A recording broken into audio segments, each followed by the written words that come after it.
Okay, hi everybody, and welcome to today's session on digital co-ops. Thank you so much for joining us. My name's Elizabeth, and I work for Social Business Wales. So Social Business Wales is a business support programme, and this is hosted by an organisation called Compass. We were previously called the Wales Cooperative Centre, and we're funded to do this work by the Welsh Government and through European funding. So the kind of support that we can offer to businesses is there's a whole range of business advice that our business consultants can provide. So there's visioning exercises, help with legal structures, all kinds of help to recruit directors' responsibilities and recruitment, sustainability, that kind of thing. So there's loads of different things we can help with, and I'll show you our contact details shortly for help with that. And we can really see the opportunities for digital for the social business sector. So by social business sector, that includes social enterprises, cooperatives, community-owned businesses, employee-owned businesses. So we really see the opportunities for the sector there. And also we can see that there's a space for maybe new start businesses, maybe social entrepreneurs, ethical entrepreneurs, or maybe a social enterprise that's starting a trading arm, something like that, to build a digital business with an ethical structure. So we're really excited to look at these different types of cooperative models. And I'll tell you a bit more about the session now. Here's our contact details. If you would like to get business support, sorry, can't quite see. There we go. And sorry about the cat meowing in the background. Got a new little rescue cat talking to me. Yeah, so here's our main email if you would like to get in touch and see if we can support you. And okay, so over to the, sorry, that went rather quickly, but we'll post it at the end. So over to our agenda for today. So we've got some fantastic speakers for you. The session will be divided into kind of two sections. So for the first part, we're going to look at this model of platform cooperatives. So that's where the business is set up as a cooperative, and the service is really, the website is an integral part of the business. So we're really excited. We've got Ludovica or Vika from Co-ops UK, and she works on a program called Unfound to help support people starting platform cooperatives, and she'll tell us a bit more about what a platform cooperative is and this support program they've got especially for it. And then we're joined after that by Jen, who works for Signalise, and they're a cooperative of sign language interpreters, and she'll tell us about how they started their business to provide a better service for deaf people and for interpreters. So really excited that they can join us. And then we're going to look at a different type of digital cooperative. This is more like looking at worker cooperatives, where the actual workers could be together in an organisation where they own and control. So that could be something like an agency, maybe of developers, that kind of thing. So Polly is going to tell us a bit about that model, and she is with an organisation called CoTech, who represent lots of these work co-ops in the digital sector, and also part of Outlandish, which is a cooperative of developers as well. So we're delighted that they've given up their time to join us today. Each speaker is going to have about 10 minutes, and then at the end we'll have time for questions. So please pop your questions in the chat. It'd be really lovely to hear your thoughts. Don't worry if you don't really understand what platform co-ops or what worker co-ops are. Just pop your questions in there, and it's really a great learning opportunity for all of us, and that'd be fantastic. And then at the end, if there's any other new ideas that you've got, then we can discuss those as well. And I think that's all I wanted to tell you, apart from if you missed at the beginning, happy St. David's Day, Goil Dewi St. Hapus, and thanks for joining us. So over to our first speaker then. So Ludovica, would you like to join us? Thank you, Elizabeth. I'm going to try and share my screen. Oops.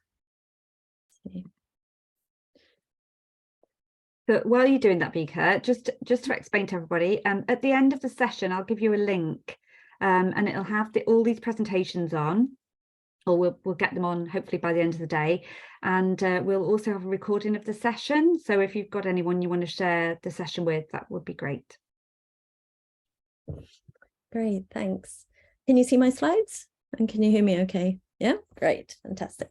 So hello everyone, my name is Vika Rogers. I work for Cooperatives UK, and this is our mission, empowering cooperation. I'm going to assume that some of you might not know much about Cooperatives UK or co-ops. So I'm just going to give a short, brief introduction on that before I move on to platform co-ops. Apologies for those of you that are already experts in co-ops. So Cooperatives UK is a membership organisation, and as the voice of the UK's cooperative movement, we empower and support cooperative enterprises with specialist knowledge and expertise to grow the cooperative economy and create a fairer society. And we work very closely with partners such as Compass towards these aims. Compass, sorry.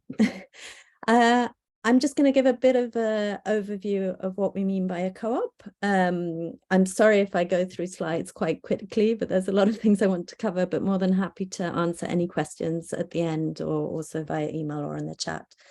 So just broadly, a cooperative is a business or organization that is owned and controlled by its members, and it's set up to meet their shared needs. So members are really central to what a co-op is. They're the foundation of every co-op, and it's why they exist. And the purpose drives who the members should be, and vice versa, the members determine what the purpose is.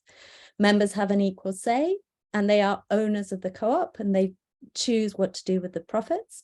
And they can also invest to benefit from the co-op or to make sure that the co-op can reach its aims, but they can't invest just to make money. So this is just a very broad overview. It's also what type of co-op you set up or you're a member of will depend also what type of membership there is. So members can be customers, employees, residents, etc. It can be in any type of sector. Here is just a list of some of the many sectors that co-ops are set up in. And there are more than 7,000 co-ops that contribute over 40 billion to the UK economy. So these are just some broad numbers. So moving on to co-ops and tech. So I've been at Co-ops UK for a bit more than 3 years. I initially came in really to focus on platform co-ops. My role since then has grown, and there's a tendency that anything related to tech and co-ops comes my way. And we also currently have a CEO who's particularly interested in this topic, and so we're eager to do more work in this area. And so I would say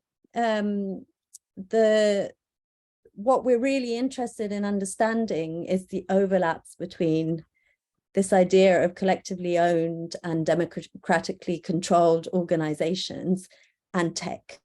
So both how tech is impacting this, but also what role can cooperative model have in the tech industry and tech more broadly.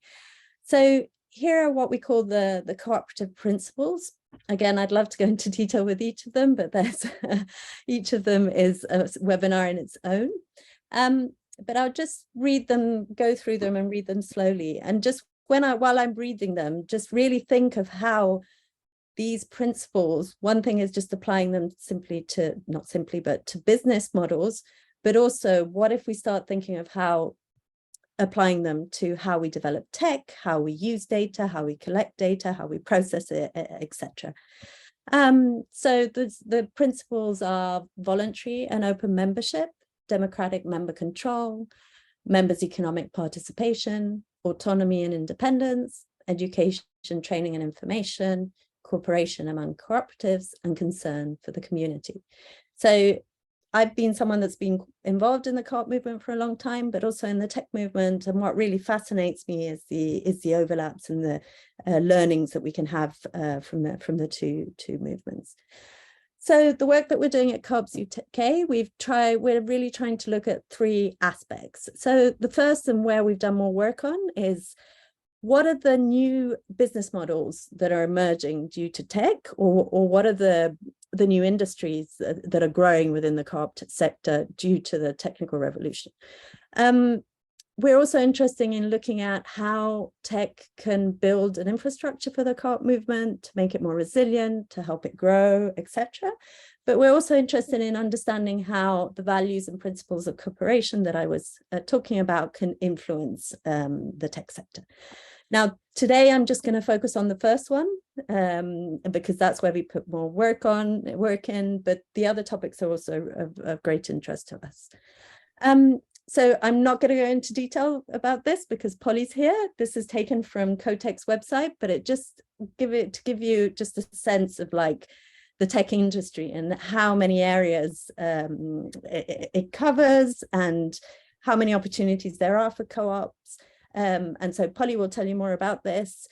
It's particularly interesting also how co-ops in the tech industry are bringing innovation to the cooperative movement through the practices that they use, etc. So I think there's a lot of interesting stuff happening there.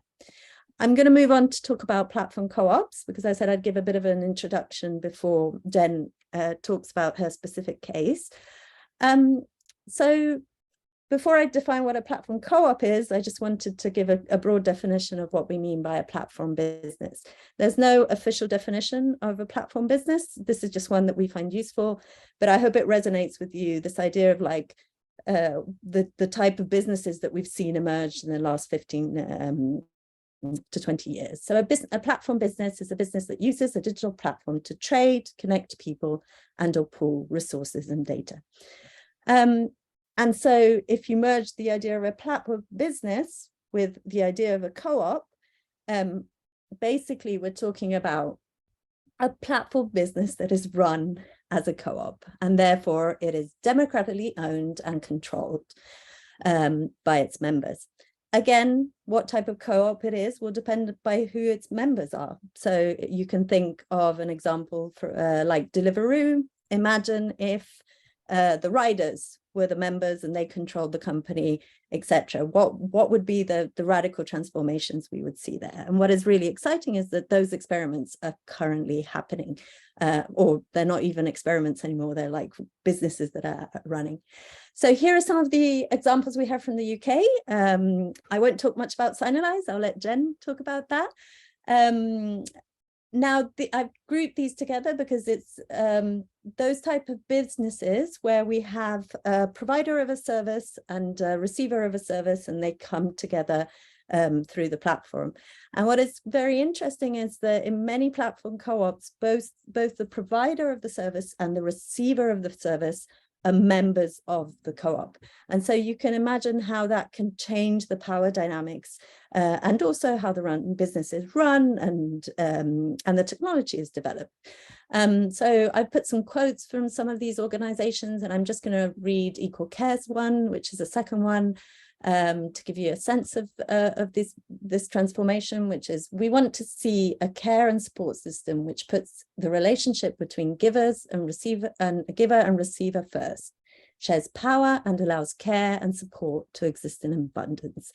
So you can see that it's not just a business model, it's a radical transformation of how these relationships work. There's another type of platform co-op that I tend to refer to as infrastructure platform co-ops, which is where we have a technology that is shared among smaller local co-ops. And so it's sort of pooling resources to build a common infrastructure. So Open Food Network is a really useful example for this. Its aim is to radically transform the food supply system. And it does so by providing a platform where local producers, local ethical producers, or local shops can have a shop front on a website. Obviously, the website is one thing, the platform is one thing, but there's also immense skill sharing and information flowing and collaboration flowing through that network. That's an overview of what we mean by platform co-ops. I just wanted to mention that yes, Cooperatives UK, we do provide support for anyone wanting to set up co-ops, but particularly at this moment in time, we are running a platform, an accelerator specifically for people wanting to set up a platform co-op. It's a business support program. It's a 10-week business support program that ends with a pitch event, towards which the Cooperative Bank has contributed a 10,000 prize fund. It is for teams that are at the very early stage of defining their platform idea. And so that's very sort of low bar to entry, let's say. But obviously you have to believe that the co-op model is right for your business and that you're looking to register in the UK by the end of 2023. Just one thing to note, the deadline for applications is this Sunday. So if you are thinking about it, please, act quickly. And the accelerator will run from April to the end of June with the pitch event around the 11th of July. I think that's all I have to say for now. Happy to answer any questions at the end. Here are my details. I'll put them in the chat. And this is the aim of the program that is currently supported by the Cooperative Bank. Thank you, everyone. That's brilliant. Thank you, Vika. Just getting your contact details there. Was that your Twitter one, Unfound at Co-op? Don't know if everyone saw that. I'll put it in the chat now. Great, thank you. That's great. So now we're going to hear from Jen then, who is at Signalise. Is that okay, Jen? Yes, absolutely. I'll just share my presentation.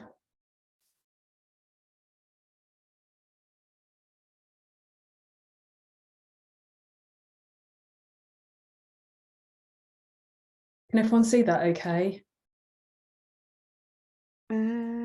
Yeah, great, thank you. So I'm Jen Bird from Signalise Co-op. We are a multi-stakeholder cooperative. So we've got two main user groups, which are deaf users and sign language interpreters. So the deaf users are the receivers of services, if you like, and the interpreters are the ones who are delivering services. So the reason why we set up is similar to this story here, which is an all too often story experienced by the deaf community, where family members are often used as interpreters rather than professionals booked to do the service. And can you imagine how that would feel, having to tell a family member they were dying and to pass medical information to them? It's absolutely horrific. There's many reasons why these stories happen. They happen about monthly. And the co-op was very much born from a union background, and part of the reason why these stories keep happening is that the contracts are appalling, or they're not robust, or they're not monitored very well. So when I was working for the union, we would pour through some of these contracts and then launch campaigns off the back of them.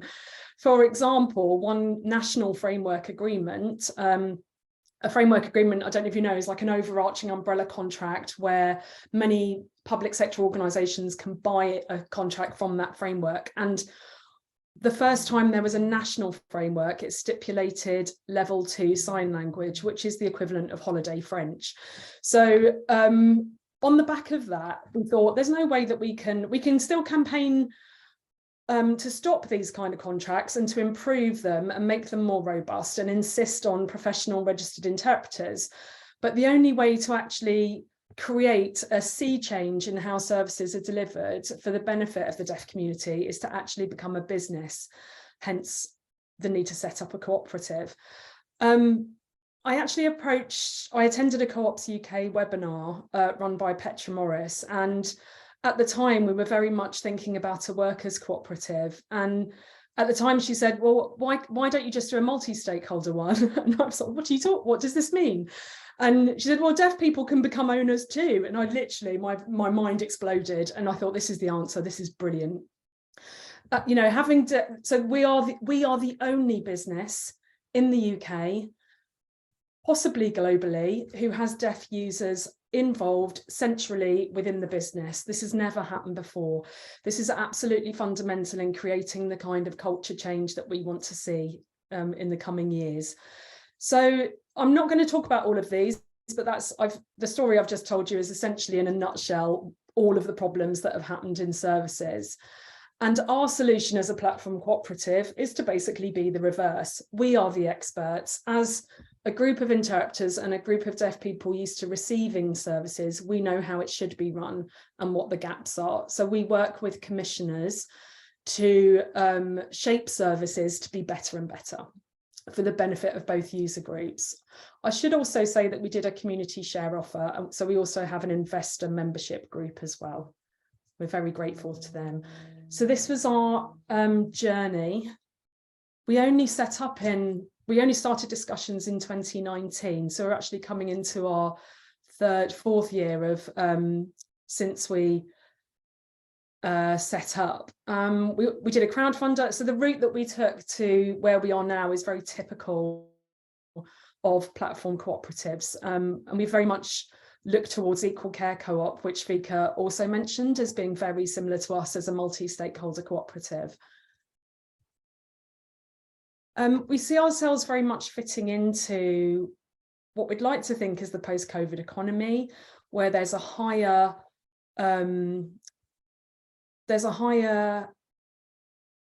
say emphasis on social value, and we are actually the sole supplier on a Merseyside NHS framework. And the reason we got that contract is because it was over a certain value, and as part of the Public Services Social Value Act in 2012, contracts over a value of 100k have to have 10% of social value weighting written into them. And because we were able to demonstrate such a high social value, we think that's partly why we won that place on the framework. So how do we compete? We use the platform, we use our technology. It's something that's very much still developing. As we gain experience in delivering NHS contracts, we realise how much more we have to do on the platform and how much automations and inbuilt savings you can do with it. We also, so that's a sneak preview of our booking platform. So we're only in operation on the platform in Merseyside.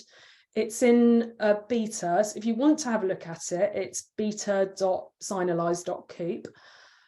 We've got more professionals on there now. We'd like to be able to think about scaling in the future, but that's where we're at. And we also, for the framework, we're lucky enough to get funding to build a video interpreting service. Oh, I should go back. I forgot to tell a story about our platform. So when we first launched and started the NHS bookings on Merseyside, what happens for the first time again in the country, the deaf user gets a text message with a link to the interpreter that's booked. One day an interpreter very early on in the contract turned up at a GP appointment, and the deaf person said, "Did you send me this text?" And the interpreter was going, "No, that's not us. We didn't send that to you." And they said, "Well, is it the doctor? Because your face flashed up on my phone."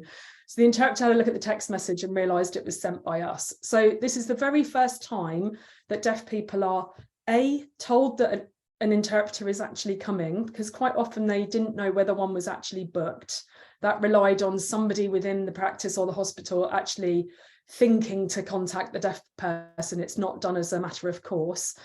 And secondly, having a visual representation of the interpreter directly on their phone with a link to their profile. So if they don't know who that is, they can go and have a look at their bio and see who that interpreter is. The Sign Health report, sick of it, expressed that many deaf people, it was causing many deaf people anguish, anxiety, mental health difficulties of not knowing. So quite often deaf people turn up for medical appointments. There isn't an interpreter booked. They have a choice. Do they go home? Do they cancel and wait another couple of weeks? So what we're trying to do is enabling health authorities to reduce DNAs, did not attend, because deaf people know that there's an interpreter booked. They know when their appointment is. And what we also do with the video service is we can offer flexibility. We're one of the only businesses as well in the country which has a video interpreting service as well as a face-to-face interpreting provision, which means that what we do is very holistic. So for example, if somebody walks in off the street for a GP appointment and there's for some reason a staff member has forgotten to book an interpreter, we can immediately offer a video interpreted appointment. And we're actually the only interpreting service that has 3-way calls allowed. So you can see on one screen, that's the on the right-hand screen, you can see there's 3 video cameras on. We're the only interpreting services that have done that. We're up against some really stiff competition, but I think because we're community driven, we've got some really good advantages in the business world as well that enable us to operate with the support of the community. So for us, it's about reviewing our strategy. We also need to do some work on our governance. We've scaled far too quickly to enable our governance to catch up with us. So we try as much as possible to use sociocracy, and that's something that we consider is a tool that you have to continually practice. So it's something that we try to use as much as possible, especially for the decision-making part of what we do. And we have at least quarterly meetings with both membership groups so that they can feed in about how the service is going. We also have an outreach worker who supports the deaf community and tells everyone about our services. We're continuing to invest in our tech. As I said before, the platform has some way to go to do everything that we want it to do, although the basics are there, and the video service app as well. We want to create an app rather than it just being in the browser. So there's quite a lot of work to do. We're also lucky enough to get some funding from the Community Tech Fund via Power to Change. So over the next couple of years, we're working on our CRM, the video service itself, and some other things that we can build in, such as chat functions and a training portal. So there's tons of stuff to do. And there's our contact details. I'm happy to answer anything in the chat because I'm aware that I've whizzed through that a little bit quickly. So I'll pass it back over to you, Elizabeth.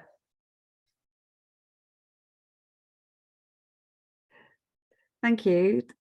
That was fantastic. Thank you so much. I'm sure the audience really enjoyed that as much as me. That's really amazing to hear. And I like what you said about the post-COVID economy as well. It's just really interesting to see how you visualize it a bit like we do, as this amazing space for communities to take more control, really. Thank you for that. I'm sure there's loads of questions we'll get to. So Polly, shall we hand over to you now to hear more about worker cooperatives in the digital space? Yeah, great. Hi, everybody. I'm Polly. Let me just share. Oops, sorry. Okay.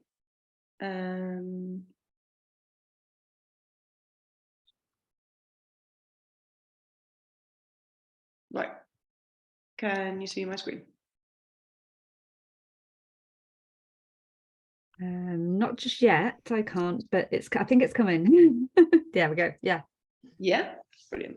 Thanks. It's always a bit embarrassing when you're meant to be representing the techies and you can't get your screen to work. So yeah, thank you everybody for being here. Happy St. David's Day. I'm really sorry that I embarrassingly don't even know how to say hello in Welsh. It's terrible, isn't it? But yeah, so I'm here to talk to you about Outlandish and CoTech. So I am a member of Outlandish. We are a workers' cooperative, and Outlandish is a member of CoTech. And I'm going to talk to you a bit about what those two organisations do and why I like them, and kind of why I think it's important to put workers at the centre of tech companies. I am a bit of an anomaly because I'm not so much talking about platform co-ops. Obviously, it's still tech related. I am talking more about workers' co-ops today. But yeah, you know, I think Vika and Jen have done a fantastic job already talking a bit about platforms. And I understand that hopefully some of you might want to set up a co-op at some point, so this should be useful. So Outlandish is a digital agency. We build websites and we also build other kind of tools, particularly with a data focus. And mostly those tools are to help people campaign around different kind of social and economic justice issues, or they might be to help universities kind of understand complex data and maybe again make a campaign or somehow improve their processes. And yeah, or we might do like lots of kind of email your MP, that kind of website. Some of our websites are public facing and some of them are more private, just kind of like for an internal team. And we work with progressive organizations, so NGOs, trade unions, activists, universities, that kind of thing. We do work for some companies. We don't only work with charities, and that's something that we do in order to make ourselves more financially sustainable. But we do have some red lines of who we don't work with. We're a co-op, as you know, and we're kind of passionate about using our skills to kind of make the world a better place. Disclaimer is that I'm not one of our web developers. I can kind of just about build a website, but mainly what I do is partnerships, and we run a workspace where we provide pay what you can desks for people in our sector and events and training. I'm not going to go too much into that side of our work today. That's a whole other story, but can definitely answer questions if anyone has any. So these are some of the organizations that we work with. To tell you the story of Outlandish and how we started, it started with 4 colleagues. They'd originally some of them had worked at the BBC, and the BBC outsources a lot of its tech. So they realized that they could kind of do it better and have a bit more flexibility if they could just kind of split off from the BBC and work together. So the BBC was one of our first ever clients, and we did things like a room booking system for them and a couple of different web pages through Bitesize and like their BBC Learning. But the 4 original members, they kind of started the organization just like sitting around a kitchen table. They didn't have any offices. They didn't have a business plan. They weren't like, right, we're gonna, be the next big Facebook or anything like that. They just kind of wanted to do good tech for good people. And so as they grew and gained more clients, like some of those that you can see here, they realized that none of them really wanted to be a boss. Like they had to start taking on some freelancers because they couldn't manage the amount of work that they had themselves. But they didn't really want to be the boss. None of them really had this kind of, oh yeah, I want to kind of extract wealth from this organization. I want to get rich from it. So again, it's not that kind of startup culture. They just wanted to kind of do what they were doing and do it well and get a fair wage for it, but also give a fair price to their customers.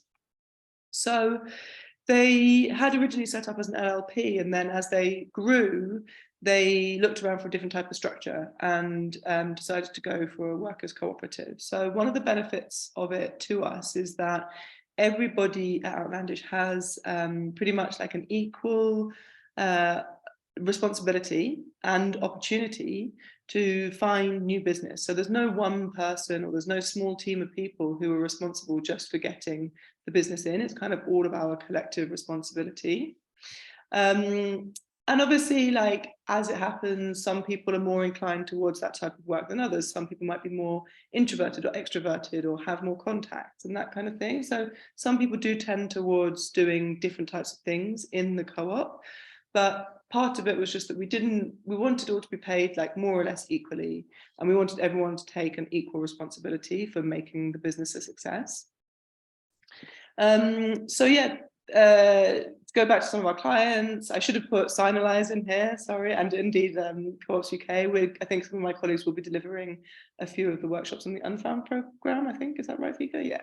And we've done some design work with Jen and other colleagues at Signalise.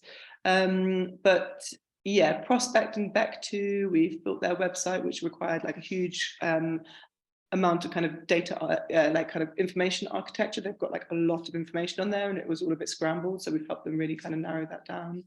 The UK Research and Energy Research Centre specialise in looking at sustainable energy futures, and we've helped them again with the kind of data project. Power to Change, we've worked with them kind of developing, because we don't just do tech, we've worked with them on developing like how their funding can work a bit better. UNICEF is an organisation that we've worked with in order to help NGOs and researchers to kind of understand more about water and access to clean water globally. So building lots of nice graphs and quite complex data sets that researchers and NGOs can kind of use in order to funnel funnel funding to the right kinds of places. And School Cuts is a project that we've worked on with the National Education Union, which amalgamates multiple data sets and helps people understand how current government policies are defunding schools. Anyway, so this is the kinds of things that we do and the kind of things that we believe in. Anyway, when we became a co-op, we started, because as Vika mentioned, you know, one of the co-op principles is to cooperate with other co-ops. We started searching around for other co-ops working in a similar sector to us in the UK, and we started telephoning everyone up. And it turned out that within the digital sector, people weren't doing like a huge amount of collaboration. There were quite a few informal relationships, but there wasn't a kind of a body other than Co-ops UK, which spans all of the different sectors for digital organisations. So we started to make contact with them all, and what was born of that is an organisation called CoTech. I say organisation, it's actually at the moment, it's very much like an informal network. So we all provide some kind of digital service. Some people might do design, some people are really hardcore techies doing, you know, hosting, some people might do more strategy, some people do printing and film and content creation. And what we realized was that, you know, we do our type of tech, and we were getting asked by clients, like for example, the National Education Union is a really good example. They were saying, oh, but can you do like a comms campaign with this website? And we were like, no, that's not really what we do. But by bringing together a network of co-ops, we are greater than the sum of our parts. And so we now work with another co-op called the Small Axe on that national education project. So we do the tech side and they do the comms side, and it makes like a really robust campaign. So we're working in partnership with all these other co-ops. It means that we can apply for bigger projects, which are more exciting, they deliver more impact. And it means that we've got, even though we retain that kind of specialism of being a small business, that there's only sort of 10 to 20 of us at any one time, we can actually like get more people in. So we don't get lonely, and like we've got more kind of friends and like a bigger kind of network. So it feels sometimes that you're working for like a much bigger organization, even though you have the kind of the intimacy of working with a small organization.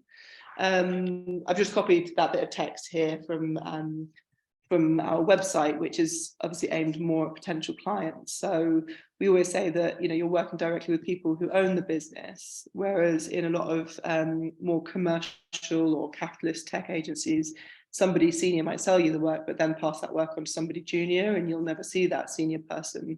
And so that junior person might not necessarily be invested in like the success of your project, because to them it doesn't really matter whether the project fails or succeeds. Whereas for us, like that's our business. If our project fails, then our business fails.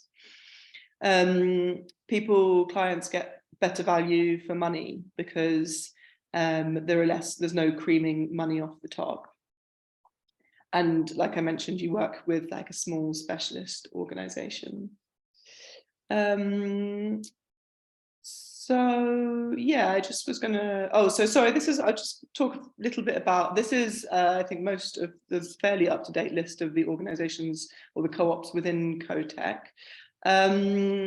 I'll just mention a few of them. So Anamorph here at the top in the middle, they build augmented reality and virtual reality apps, and at the moment they're specializing mostly in kind of medical applications. So they work with people recovering from brain injury and stroke and that kind of thing.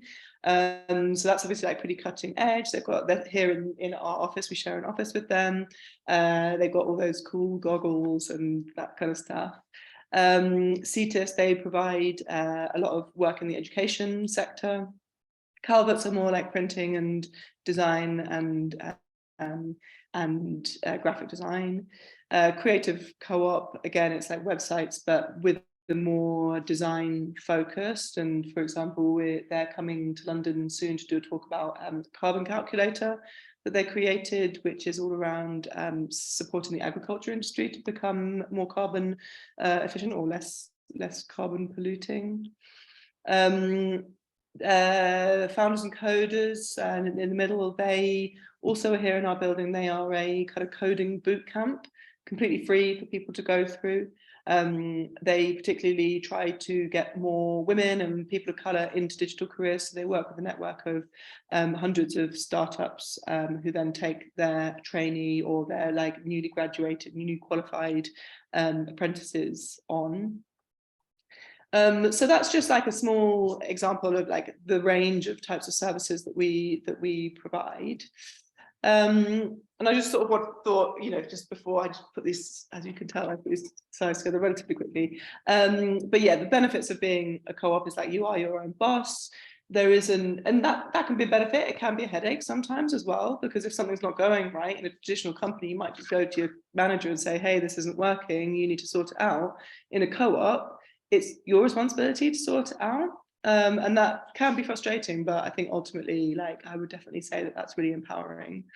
Non-hierarchical decision making, we use, not everybody does, but we use something called sociocracy, which is really like a very, like non-hierarchical, transparent way of making decisions, even like very key decisions. So everybody has a say about what we're doing, and it's very like understanding what we're doing and why. Nobody's skimming off money from your labor, which you might see in a traditional tech agency where the client is being charged like a vast amount, and you know, some boss is making a lot of money from your labor and essentially profiteering from you. You can decide which clients to work with. In Outlandish, like I mentioned, we don't work with, say, like arms companies, but then there are other companies who might be a bit more, you know, they might not be your preference for some reason or another, like the government, for example. I personally don't particularly like the government. I don't really want to work for them, but you know, I've got the power to veto my own labor working on that, whereas other colleagues, they might say, well, that's fine, and you know, it works more or less for me. And you can decide how you like to work. So again, this varies a bit co-op to co-op, but we are very flexible in terms of like people's working patterns. As long as you can deliver the project, you can kind of decide how you like to work, where you like to work, that kind of thing. We don't have a completely flat pay structure, but a lot of co-ops do. Our maximum ratio is 3 to 1, so nobody can be paid more than 3 times what anyone else is paid, and that includes people like cleaners. And in actual fact, our pay ratio is much more similar. So you don't have this like huge inequality between the bosses and the people. And you invest back into your community. So, you know, like, for example, you know, us kind of trying to invest back into CoTech and the organizations who are part of CoTech. And as I mentioned at the beginning, we run a co-working and training space, which, you know, again, it's a way of us investing back into the sector and also into local businesses around here where I am in Islington in London. And actually, I've got that link there, but I think Vika mentioned all of the co-op principles. That was just going to take you to the co-op principles. I, sorry, stupidly didn't put my Twitter on there or anything, but I will add a slide before I send it over to Elizabeth so you can all see it. But we are at CoTech UK or at Outlandish. So yeah, that's all from me. Thank you. Sorry, I've just gone over by 2 minutes. Sorry.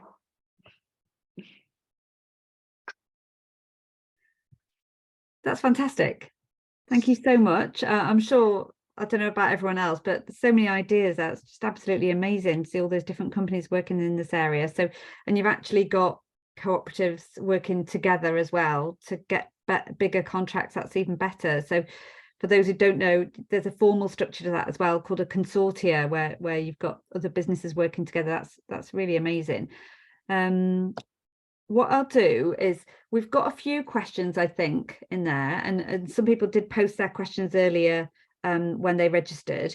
So we'll try and get through all those now. And I know there's some other people on the call that I was hoping to get a chance to introduce people to at the end.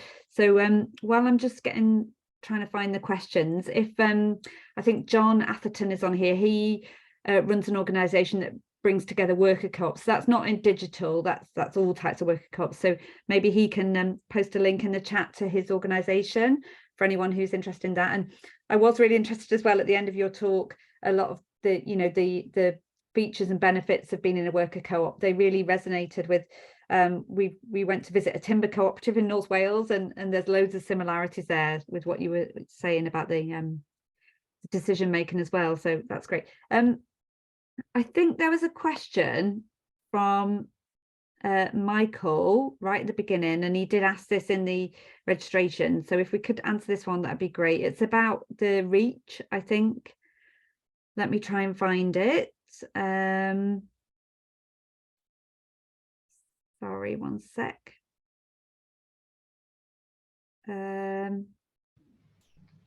I've got it here in the chat if that helps. Yeah. So Michael was asking, would a platform-based cooperative have a broad-based geography across the UK? I think that's, yeah, he wants to know what's the sort of limit. I know Michael's not here now, but if we can ask on his behalf. Does either of you want to answer that, Vika or Jen? Happy to answer. So what's also very interesting about platform co-ops is that they do have, in some cases, even an international reach. They're not necessarily locally based. So yes, it can have a reach across the whole of the UK. It can even have an international reach. Though from our experience, the ones that are most successful are those that combine the two. So there's a lot of local work happening in one place, and then it's about how you replicate that or how you grow that, etc. And that's something that in the training that we do, we make really clear. It's in most cases, it isn't only online the collaboration is happening. It's always a combination. Like the platform is one element of it. There's a lot of in-person activity happening as well. It does bring in questions about governance. There is one international cooperative legal form at the European level. We haven't seen many, and I don't think it would cover the UK anymore. But in most cases, a co-op will set up in one country, so their legal entity is in the UK or in Spain or whatever, but then the platform and the users and the members can be spread across the world. Or in the case of Open Food Network or Co-op Cycle, you might have the local groups are co-ops, and then the infrastructure that's shared between them might not even be a co-op. It might be a foundation, it might be completely open source, etc. So they're like a lot of different ways to sort of address the different scales of the platform co-op. Oh, that's great, thank you. Right, we'll make sure Michael manages to find the answer. We'll get that back to him. I think there's a question here, I think from Jazz. So it says, we're currently a non-profit incorporated in the US looking to set up an entity in the UK to take control of 3 platforms. I was assuming some kind of charitable entity, but can a co-op receive donations, or would we have to consider switching to subscription model?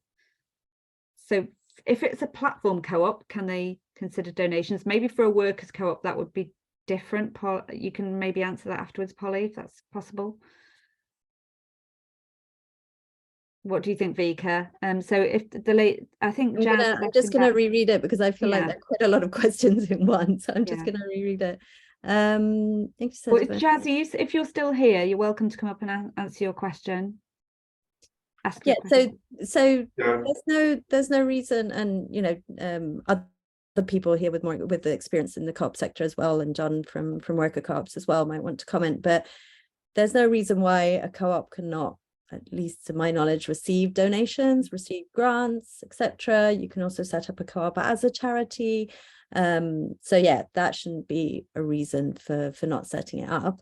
There are entities that might not know what a co-op is. So that's part of our job, just to make sure that grant funders, etc., understand what a co-op is. And that really, I don't think it's a big problem in the UK. It tends to be maybe a bit more complicated if you want to be a charity that's based in one country and you want to be recognized by the charity body in the other country. And so that's where, if you're talking about US and UK, I would suggest that you receive some guidance on that. And that's why there's Compass, there's Cooperatives UK that is available to support guidance, more detailed guidance and advice on that. Yeah, just to agree with you, Vika, to look for advice, really. We can help with that if you're setting up it may be that, you know, as a workers cooperative, you may need a different type of structure if you want to receive or apply for grants. Did you want to add anything, Polly? You lot are probably the experts in the governance. I mean, one thing I think is important to stress is that co-ops do need to be trading.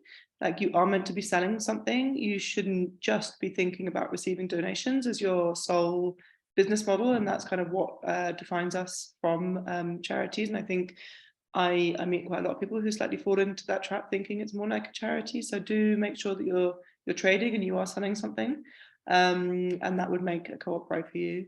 I think, I don't know how relevant this is necessarily, but we are a cooperative society, which means that we are regulated by the Financial Conduct Authority, which is a British thing. It also regulates like banks and stuff. But what's good about that is it means that we can give out funding as well. So we can, it makes it quite easy for us to be a grant maker. So if you were thinking one day in the future of potentially giving out grants, you definitely might want to consider that, because I think that, yeah, it's complicated. It's probably not my field, sorry. Yeah, but that's really helpful, thank you. And I think John's put a comment in there as well that helps as well. And we have got, I think, Esther on the call as well, if anybody wants advice for setting one up in Wales. But in the meantime, I'm just going to check if there's, can you check if there's any new questions in there, Jude? And in the meantime, I'll read out another of the questions that was already submitted, if that's okay. So, right, quite a technical question here. I don't know who can answer this. There's a question about, is there a successful model for non-fungible tokens in this space? Anyone able to answer that? So, oh, sorry, Polly, do you want to? We're getting more and more questions and requests around this. It is a completely new area, so I would say we're exploring it as well, and we don't necessarily have the expertise to advise on that. There are just a few things to consider. It really depends how you set up the non-fungible token. So if the whole idea is that the token itself is a form of accumulating wealth or generating profit, etc., then I think it would be quite difficult to set it up as a co-op, and really the question would be, does it make any sense to set it up as a co-op? So it enters an area that becomes part of the financial sector, that is a very, very grey area at the moment around non-fungible tokens.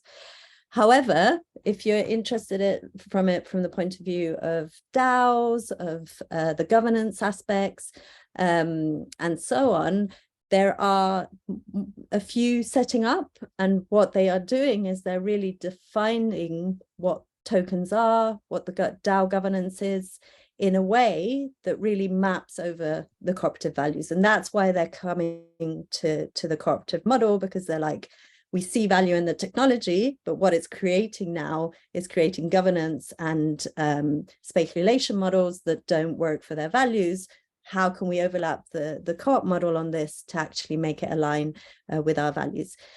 In our experience in doing this work, they're slightly two different things, the tech and the governance. So what we can advise you is, like, as an organization, this is the type of governance that we advise you to use.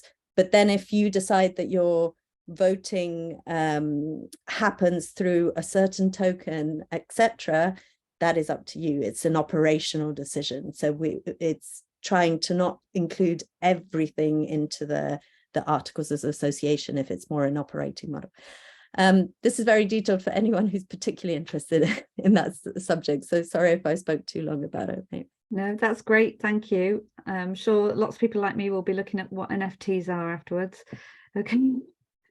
I think there's a couple more questions. I can see another one from Jazz. No, somewhere, I think. Oh, okay. That's a question for John, I think. Okay. So, right, just going back to my other question that was submitted before the session was about, oh, and if you have got anything for Jen, ask her now, because she's got to go in a couple of minutes. So this question is, I'm not sure if Ajay is on the call, but it was, we offer transportation services for special needs families in the UK and parts of Africa, and other information portals to create employment. Is it possible to integrate our systems both in the UK and abroad under one platform? Maybe that one needs a bit of thought before we answer that, but if you have any thoughts, you can answer that one now. If you want, I can copy the question. Maybe that would help. Again, I think we'd need a bit more detail. And Yeah, maybe like need to find out a bit more. approaching- I'll see if I can get back and to the questioner, because I don't think they're on the session at the moment. Let me just see. Have you found any more questions in there, Jude? I can see there's a question from Maggie around governance. Again, so I'm not sure if that's a question for today or perhaps something to follow up with. Okay, I'll look for that. So If she's anyone is asking- okay, if anyone is having to go now, thank you so much for joining. And I will pop the Padlet link in now, but I will also remind you of it tomorrow when we've had a chance to pop all the presentations in. But thank you very much for your time. So let's have a look. Right, so we're looking for Maggie's question there, are we? Okay. Thanks everyone, I'm going to go now. So All right, thanks, lovely to Jen. see everyone. Take care. Anyone feel free to email me any questions if you've got them as well. Thank you so much. Take Cheers. care. Bye. Good luck. Bye.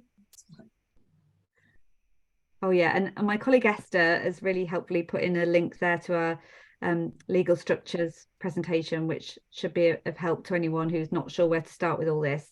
And again, if you're in Wales, please come to us, you know, for support. Right, can't find that question. Sorry, Jude, are you able to read it out? Yeah, absolutely. Yeah. Maggie says we're a startup, but we can't decide on governance because our future walkers, cyclists, hostel and community hubs with therapy rooms will also support or promote intergenerational housing cooperatives and aging in place. They've got 2 ideas supporting each other, third age hosteling and housing, Sparkle Housing Cooperative. Yeah, so it's a question around the sort of governance, I think.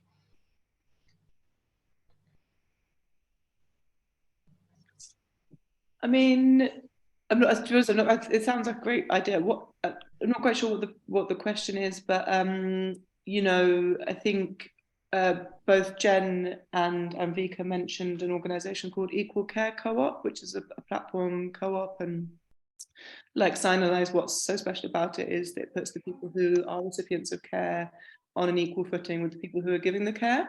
And it just sounds like that would be something which is really important in like a co-op which includes older people as well, to actually empower them to have decision over their like living environment and everything.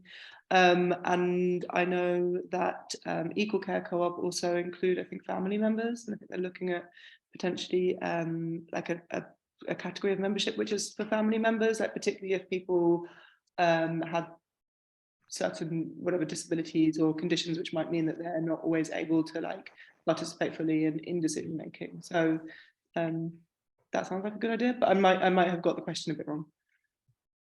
It's Maggie speaking. I don't know if you can hear me. I'm in the library here. So, no, I described the idea as the golden oldest version of the Youth Hostel Association. We won't discriminate against the young. We're all young now. But the Youth Hostel Association is a charitable, it's a tourism business, but its charitable status is based on doing nice things for young people.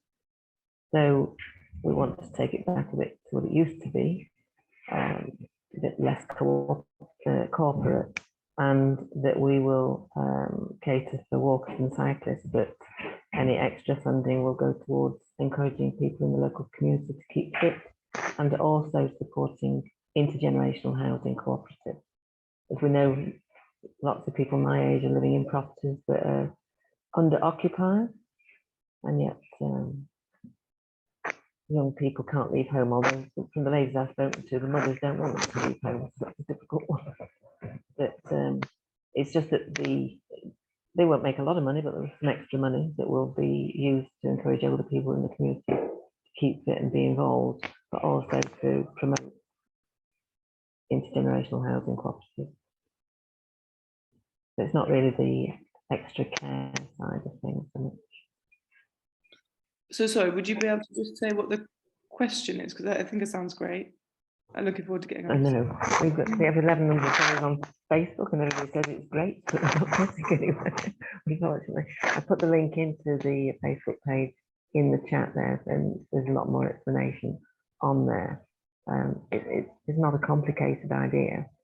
It's just a small tourism business with the aim of keeping older people in the community involved in the community, encouraging them to keep fit, but also particularly if they're living in places, in properties that is they can no longer afford the upkeep of, and they have empty rooms, that they could become part of a housing cooperative, perhaps sell the housing cooperative to sell their ownership to a housing cooperative of which they'd be a member, perhaps retaining some equity as a way of funding it, because the banks will only lend as much as housing benefit will pay to housing co-ops unless that's changed. And then the way prices have gone. So yes, it needs a bit of tweaking, but it's explained more on the Facebook page. So without taking up too much people.